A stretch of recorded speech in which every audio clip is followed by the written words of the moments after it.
Bonjour, dans cette vidéo, je vais vous présenter le modèle comportemental de Pidgey-Fogg C égale MI. Dans cette vidéo, je vais présenter généralement son concept, je vais définir les termes qui le composent et je vais vous montrer des exemples d'utilisation du modèle.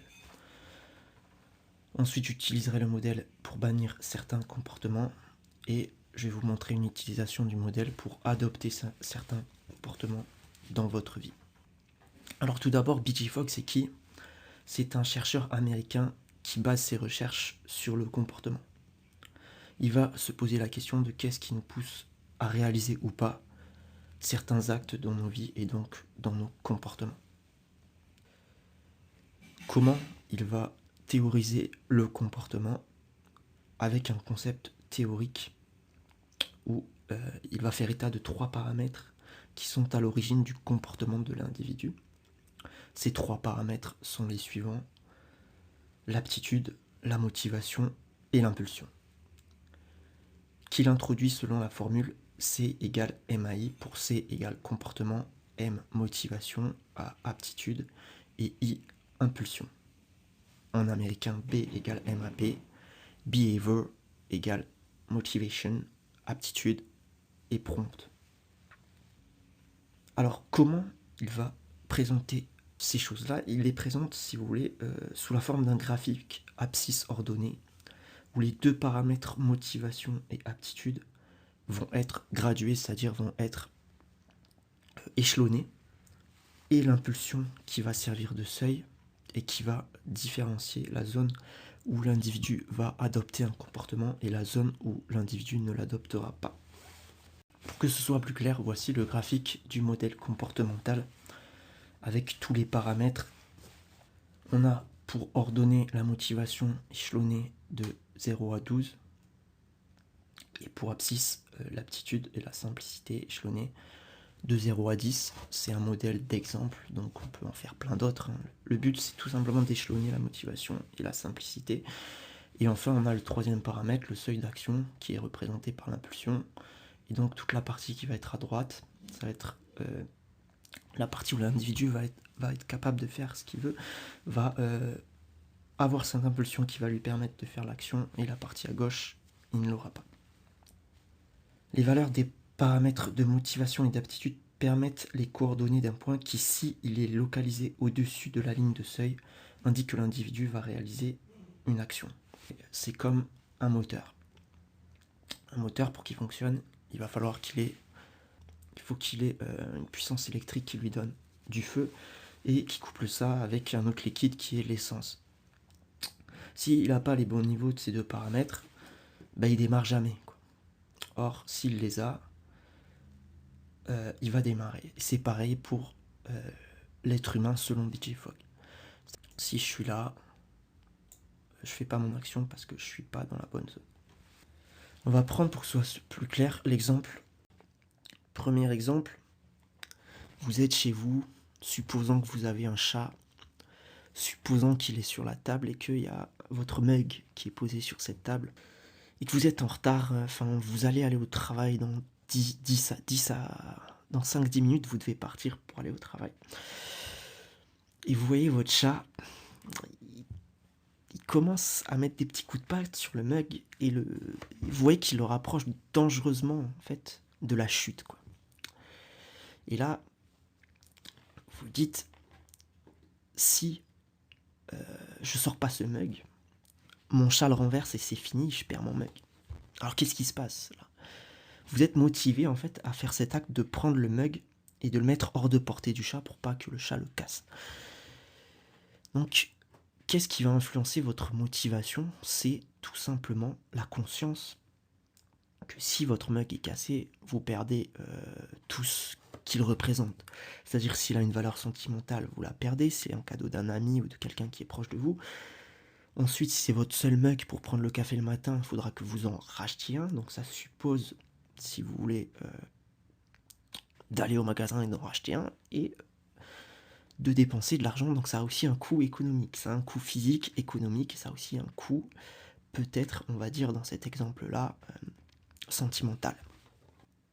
votre taux de motivation, il est influencé par ça. Du coup, on va dire, vous êtes pas très réveillé, mais vous voulez vraiment pas perdre ce mug.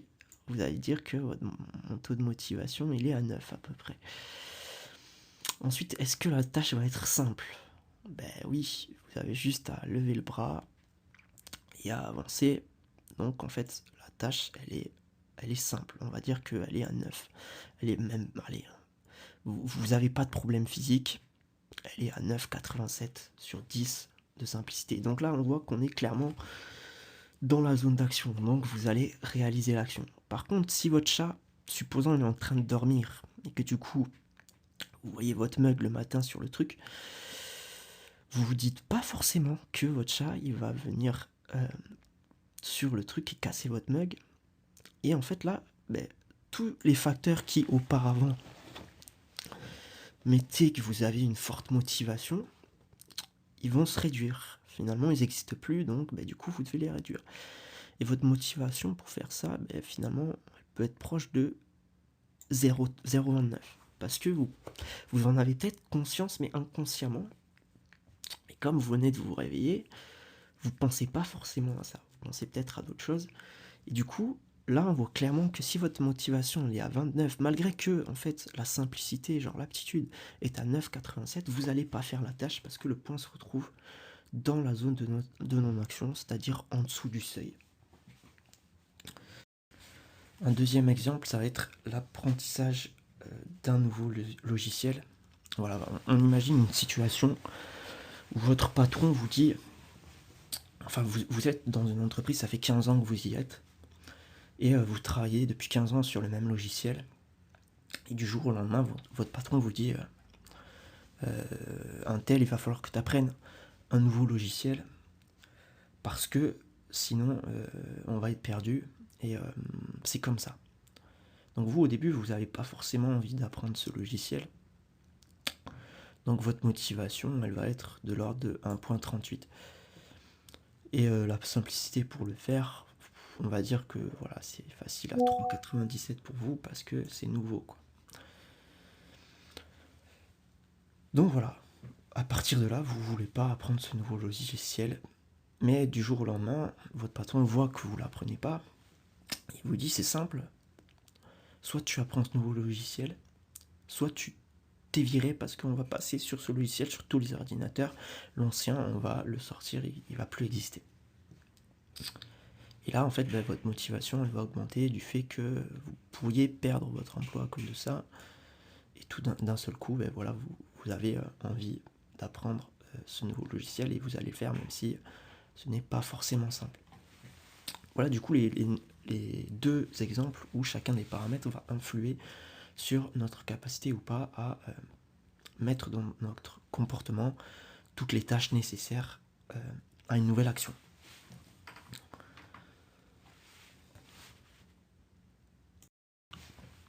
Je vais maintenant vous parler plus amplement et définir plus amplement les concepts, enfin les trois paramètres présents dans cette théorie.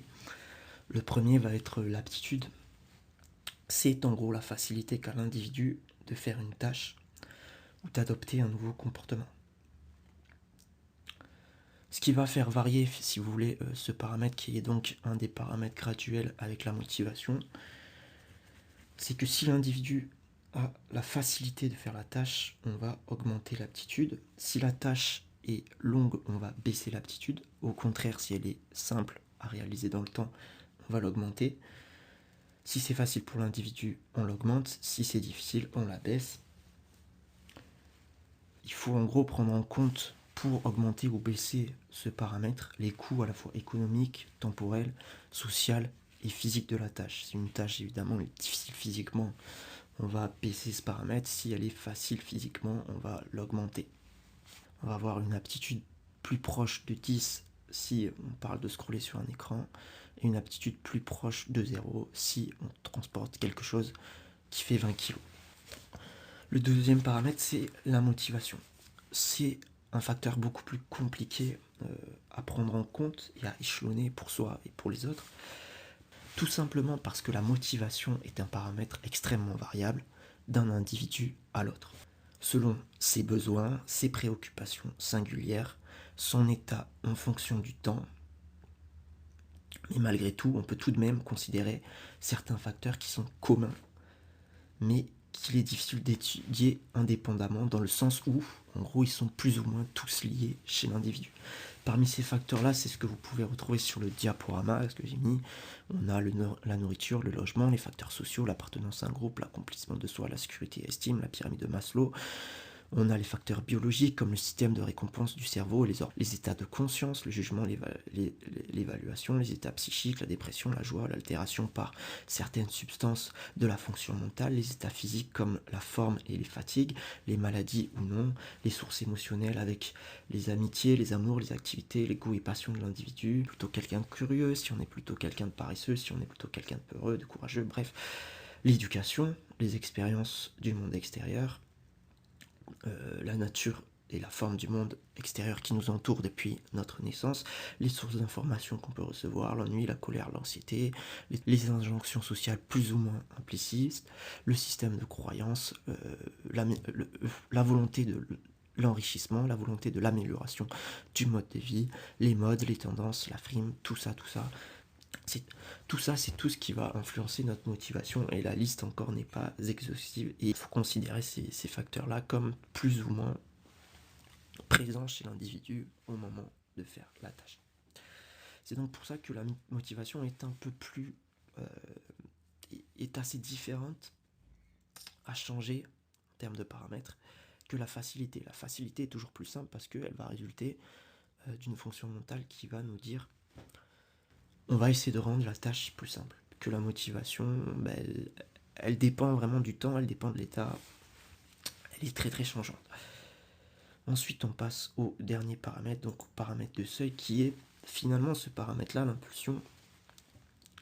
L'impulsion, c'est la conséquence d'une motivation assez haute couplée à une facilité assez haute pour l'individu. L'impulsion, qui est appelée prompt en anglais, est l'étincelle qui allume le moteur et nous permet mentalement de réaliser la tâche que l'on veut faire. C'est-à-dire que voilà, il faut que ces deux paramètres, la motivation et l'aptitude, soient assez hautes pour nous permettre l'étincelle, pour nous permettre l'impulsion. Sinon, il n'y a pas d'impulsion, on reste dans la zone de la non-action. Maintenant, je voulais vous parler de l'utilisation de ce système pour nous permettre de faire quelque chose à laquelle je suis motivé mais que je ne parviens pas à faire. La solution pour BJ Fogg, c'est de dire qu'on prend une habitude quand on rend facile les tâches qui la composent. C'est-à-dire que, imaginons pour faire ma tâche, je suis motivé comme ceci, on va dire à 4.44. Si la tâche n'est pas simple, je la fais pas à partir de là. Mais si je la rends plus simple à faire, je vais pouvoir la faire. Pour cela, je vais prendre un premier exemple.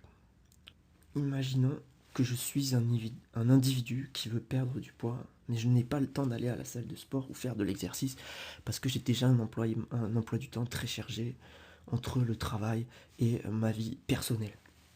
Et bien, ce gars-là, il n'a pas une facilité très grande du coup à perdre du poids parce qu'il ne trouve pas finalement de temps de faire de l'exercice dans sa vie. La solution, c'est par exemple pour lui de trouver en fait dans son emploi du temps une marge de temps qui va pouvoir soit changer facilement, et on peut imaginer que par exemple il a un trajet à faire en métro qui est pas très long, qui prend environ 2 km. En sortant du travail, il peut se dire ces 2 km là, au lieu de les faire en transport en commun, je vais essayer de les faire en marchant. Je vais peut-être perdre 30 minutes ou 20 minutes de temps, mais c'est pas grand chose, et ça peut augmenter la facilité de telle manière à me passer finalement dans la zone d'action. Et c'est une petite chose, mais que si elle est répétée et que si il y arrive à le faire, il a déjà un début de solution à son problème. Ce système-là, il est très très important chez les développeurs, notamment les développeurs de Facebook, de tout ce qui va être application de scrollage, parce que le but de ces applications-là, on va mettre machine à sous, c'est de développer finalement des applications où de base on va avoir une motivation plus ou moins élevée. Bon, comme je l'ai dit, ça varie en fonction des individus, Mais voilà, on va faire jouer le facteur des hormones du bonheur, la dopamine, et on va avoir une motivation. Enfin, les développeurs vont essayer de mettre une motivation qui se rapproche le plus de la plus haute valeur graduelle. Imaginons on est à 8. Et ensuite, on va aussi donner une simplicité qui se rapproche le plus de la valeur la plus haute de la simplicité. Et mécanique de machine à sous, on est motivé par le fait qu'on pense qu'on peut gagner de l'argent, malgré que c'est une chance infime. Et en plus, vu qu'on a juste à actionner un levier avec notre bras, on est très très haut sur la courbe de l'action. C'est pareil pour tout ce qui va être scrolling, c'est pareil pour tout ce qui va être développement d'applications à but d'utilisation répétée. Maintenant, je vais vous parler d'un exemple d'utilisation pour bannir justement certains comportements. Donc c'est une transition qui était très très bien parce que beaucoup de gens, c'est quelque chose d'actuel. On sait tous que le scroll, par exemple, est pas quelque chose de ouf parce qu'on peut très facilement tomber dedans et perdre énormément de temps.